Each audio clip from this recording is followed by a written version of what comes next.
Hey, Ben Pearson, the Roadster Tracker, and I wanted to talk a little bit about what do you do when you actually have a spacecraft that's ready to launch? How do you actually go about getting that? But before we start with that, let me just first of all say this. I'm not a space lawyer. I did actually consult with one at the Humans to Mars Summit and got a fairly good idea as to what it actually takes to do this. Although the lawyer, she didn't actually consult with a script or anything like that. She at least pointed me in the right direction to the resources that I'm going to talk to you now.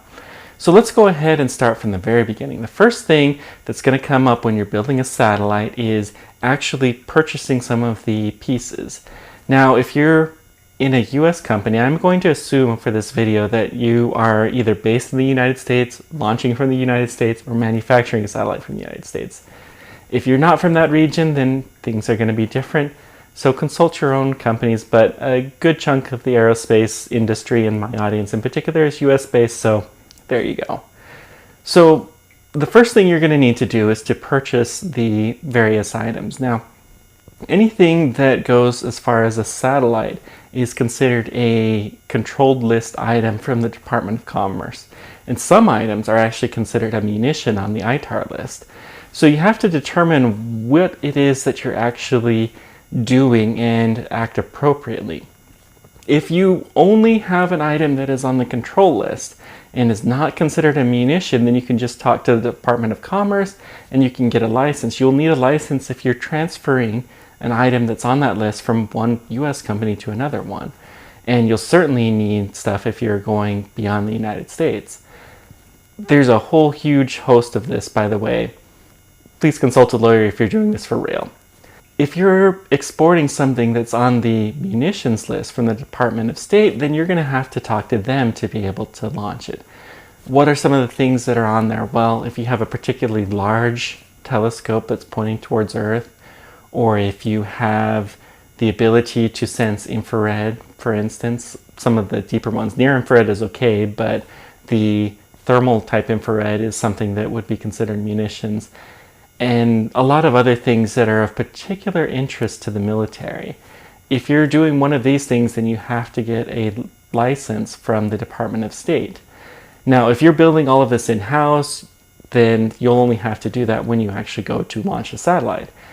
Most providers that launch the satellites will actually take that into account, license out from the Department of State or Commerce as appropriate the transfer of the satellite from its final manufacturing to them. But if you're building a satellite, you will need to know this. And by the way, even just information can be considered an exportable item. You might need to talk to the Department of State, even if that's all you're doing is just talking with another company. And software certainly could be considered too. So there's a lot of things that are really sensitive, and you got to be careful of this if you work in the aerospace industry. I've been doing this to some extent for 15 years, and trust me, this is a headache, and I've only dealt with it from the engineering point of view. I have not dealt with the law point of view, but still, it's something you got to be aware of. Okay, so you built the satellite and you have permission to get the satellite to wherever you're going to launch it. If you're building it from the US and launching it outside of the US, then you'll have to get an export license to do that specifically as well. Then what do you need to do? Well, you're probably going to want to talk to the satellite. So how do you do that? In the United States, you talk to the FCC, who is responsible for managing the use of the frequency, and there are some frequencies that are set aside for satellites. There are, broadly speaking, 3 different types of licenses that you could apply for. If this is a completely amateur project, a university CubeSat for instance, then you can actually bypass the license and just use an amateur radio license to communicate, which can be free depending on where you get it exactly. You have to take a test to demonstrate that you understand the rules and principles of amateur radio. But if you can do all of that, then you can get your license for free, which is amazing. And you will have to have it coordinated with an international body. The con to this is you cannot use it for commercial operations whatsoever. You can't get paid for this, but if you're doing this just as a student project, then that's wonderful. Okay, so what if you're not doing this as an amateur project? Well, the next level up is called an experimental license.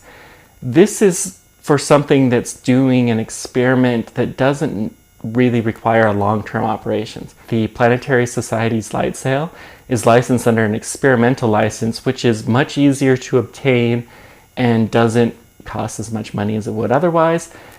So if you're doing a kind of test, then you might look into that. If you're going to do something that's a more long-term thing, for instance, the SpaceX Starlink satellites they just launched up, those you're going to want a specific commercial application license. And if you're going to be making money from this, you probably want this anyways.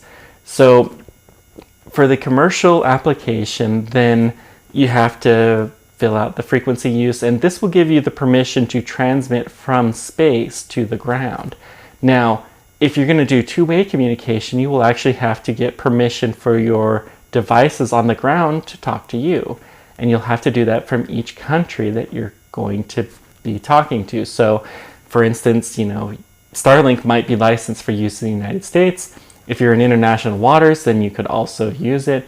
But if you're in China, then they might just decide, who cares about the Starlink? We're not going to authorize this here. And that's entirely possible. There are many low Earth orbiting constellations of satellites that do not have licenses in China and Russia that are US based. So something that you're going to have to get. Now, I believe Iridium has a nearly worldwide license, if not everywhere, but this is something you're going to have to keep in mind. If you're doing the amateur license, then everyone just has to have their own amateur license, and that's all that's required as long as the frequencies that you're talking to the satellite are allocated in whatever country you're in.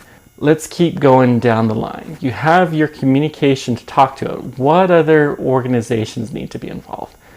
Well, do you have a camera on your spacecraft? If you do, then you will have to talk to NOAA, the National Oceanic and Atmospheric Administration, who has been tasked with the specific responsibility to license all imaging applications from the United States. It's a little bit unclear. If you have a little tiny camera, they probably don't care.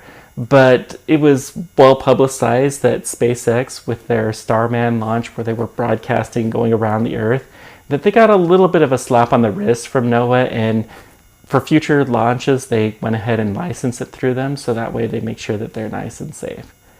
The last organization to be concerned with is the FAA. Now, FAA primarily deals with aircraft, and they're concerned about safety. They want to make sure that if something happens to your spacecraft, that it's not going to cause a danger to the people on the ground.